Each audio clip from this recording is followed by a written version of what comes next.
3 बेटियों वाली गरीब माँ। मेरी प्यारी बेटियों, तुम्हें जो खरीदना है खरीद लो।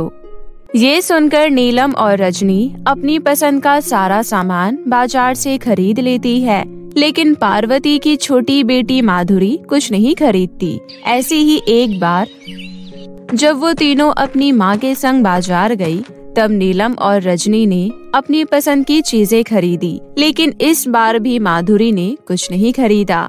ये देख उसकी माँ पार्वती उससे बोली, माधुरी बेटी, तुमने तो कुछ भी नहीं खरीदा। क्या तुम्हें अपने लिए बाजार से कुछ भी नहीं चाहिए? नहीं माँ, मेरा मन कुछ भी खरीदने को नहीं करता। मुझे कुछ भी अच्छा नहीं लगता। हाँ, लेकिन मुझे गुलाब के फूल बहुत पसंद है। मुझे बस वही चाहिए। क्या आप गुलाब के फूल मुझे लाकर दोगी? अपनी छोटी बेटी माधुरी की बात सुनकर पार्वती ने सोचा, मेरी छोटी बेटी ने मुझसे कभी कुछ नहीं मांगा, और वैसे भी गुलाब के फूल तो जंगल से मुझे मुफ्त में ही मिल जाएंगे। इसकी इच्छा मैं आज ही पूरी कर देती हूँ। ऐसा सोचकर पार्वती अपनी तीनों बेटियों को घर वापस छोड़कर अपनी छोटी बेटी माधुरी के लिए गुलाब के फूल लेने जंगल की ओर चली गई। देखते ही देखते सूरज ढल गया और अंधेरा छाने लगा। हे भगवान, मुझे अभी तक कहीं गुलाब का फूल दिखाई नहीं दिया। अंधेरा होने लगा है। लगता है मुझे खाली हाथ ही घर वापस जाना होगा। इतना कहकर पार्वती वापस घर जाने लगी, लेकिन वो रास्ता भटक गई और घर जाने के बजाय जंगल के काफी अंदर जा पहुंची।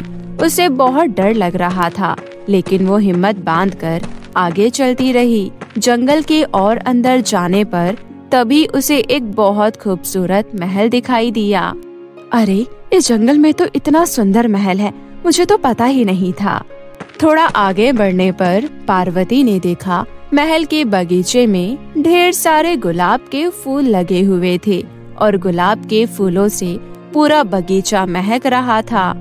अरे वाह, इतने सारे गुलाब के फूल!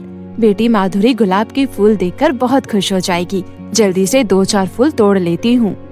जैसे ही पार्वती ने गुलाब का फूल तोड़ा, तभी उसके सामने एक भयानक राक्षस आकर खड़ा हो गया। तुमने मेरे बगीचे के गुलाब के फूल तोड़े हैं। मैं अब तुम्हें कैद करूँगा। तुम यहाँ से नहीं जा सकती। मुझे जाने दो, मुझे माफ कर दो। मेरी बेटियों का मेरे सिवा इस दुनिया में कोई नहीं है। बेचारी मेरे बिना अनाथ हो जाएगी। मैं तो अपनी छोटी बेटी माधुरी की इच्छा पूरी करने आई थी। माधुरी? अच्छा, तो तुमने उसके लिए मेरे बगीचे से गुलाब के फूल तोड़े। अब तुम्हें इन फूलों के बदले में मुझे अपनी बेटी माधुरी देनी होगी, नहीं तो तुम्हें सदा के लिए यही कैद रहना होगा। जल्दी बताओ। राक्षस की बात सुनकर बेचारी पार्वती बुरी तरह डर गई और वो रोते हुए बोली, ठीक है, मुझे तुम्हारी शर्त मंजूर है। मैं एक के लिए अपनी बाकी दोनों बेटियों को अनाथ नहीं कर सकती। मुझे जाने दो, मैं अपनी छोटी बेटी माधुरी को यहाँ लेकर आती हूँ। ठीक है, जल्दी जाओ। पर मैं रास्ता भटक गई हूँ, मैं घर वापस कैसे जाऊँ? ये कहते हुए पार्वती ने गुलाब के फूलों को उठाया। तभी राक्षस ने जादू किया और पार्वती पलक झपकते ही अपने घर पहुँच गई। पार्वती को देखते ही माधुरी दौड़ती हुई उसके पास आई और बोली, माँ, तुम कहाँ चली गई थी? मैं कब से तुम्हारी राह देख रही हूँ। मुझे गुलाब के फूल नहीं चाहिए, बस तुम मुझे छोड़कर कभी कहीं मत जाना। मुझे तुम्हारी बहुत चिंता हो रही थी। तभी पार्वती ने कलेजे पर पत्थर रखकर गुलाब के फूल माधुरी को देते हुए बोली, बेटी, मैं तुम्हारे लिए फूल लेने गई थी। ये बहुत महंगे हैं। तुम्हें महल जाकर इन फूलों की कीमत चुकानी होगी, लेकिन मुझे ये नहीं पता कि तुम वहाँ से वापस आ पाओगी भी या नहीं। ठीक है माँ, मैं वहाँ जरूर जाऊंगी। माधुरी गुलाब के फूलों को पाकर बहुत खुश थी, इसलिए उसने अपनी माँ पार्वती की बात पर ज्यादा ध्यान नहीं दिया। उसके बाद पार्वती अपनी छोटी बेटी माधुरी को लेकर जंगल में बने उस महल में पहुंची। राजमहल के बाहर गुलाबों से भरा हुआ बगीचा देखकर माधुरी बड़ी खुश हुई। माधुरी बेटी, अब मैं यहाँ से जा रही हूँ। अब आगे जो कुछ भी होगा तुझे अकेली ही उसका सामना करना होगा। बेटी, मुझे माफ कर देना, मैं मजबूर हूँ। मुझे तुम्हारी दोनों बहनों की भी जिम्मेदारियाँ उठानी है। माधुरी को वहाँ छोड़कर पार्वती तेज तेज कदमों से अपनी दोनों बेटियों के पास चली गई। वहीं माधुरी खुश होते हुए बगीचे में लगे गुलाब के फूलों को तोड़ने लगी और उसकी सुंदर सुंदर माला बनाने लगी। फिर जब वो महल के अंदर गई तो उसने देखा महल में बहुत गंदगी है। हे भगवान, महल के बाहर इतने सुंदर फूल लगे हैं और महल के अंदर इतनी गंदगी। चलो मैं ही इस महल को साफ कर देती हूँ। वैसे भी माँ ने कहा था कि अब मुझे यहीं रहना है। माधुरी जल्दी जल्दी महल की सफाई करने लगी और उसने महल पूरी तरह चमका दिया और फिर गुलाब के फूलों की माला से पूरे महल को सजा दिया। तभी अचानक भयानक राक्षस उसके सामने खड़ा हो गया। मैं यहाँ का मालिक हूँ, तुम्हें मेरी सेवा करनी होगी। अगर तुमने मेरी बात नहीं मानी तो मैं तुम्हारे पूरे परिवार को मार डालूंगा। नहीं नहीं, मैं तुम्हारी सेवा करूँगी, तुम किसी को मत मारना। ठीक है, मुझे बहुत तेज भूख लगी है, जाकर मेरे लिए खाना बनाओ, मैं अभी आता हूँ। उसके बाद राक्षस वहाँ से चला गया। फिर वो 3 घंटे बाद महल में वापस आया। क्या मेरा खाना तैयार है? चलो जल्दी खाना परोसो, मुझे बहुत तेज भूख लगी है। माधुरी राक्षस को दाल चावल और सब्जी परोसती है। ये तुमने मुझे क्या खिला दिया? मेरा तो मुंह का स्वाद ही बिगड़ गया। माधुरी राक्षस की आवाज सुनकर डरकर महल में बने मंदिर में चली गई और भगवान के सामने हाथ जोड़कर बैठ गई। तभी राक्षस की नजर महल पर पड़ी। ये मेरा महल है, इतना साफ सुंदर और सजा हुआ। इस लड़की ने तो मेरे महल की काया ही पलट दी। मुझे इसे इनाम देना चाहिए, मगर कहीं ये किसी लालच में तो नहीं। पहले मैं इसकी परीक्षा लेता हूँ। मुझे रूप बदलकर इसके पास जाना होगा। इतना कहकर राक्षस एक जख्मी खरगोश का रूप ले लेता है और सीधा माधुरी के पास जा पहुँचा।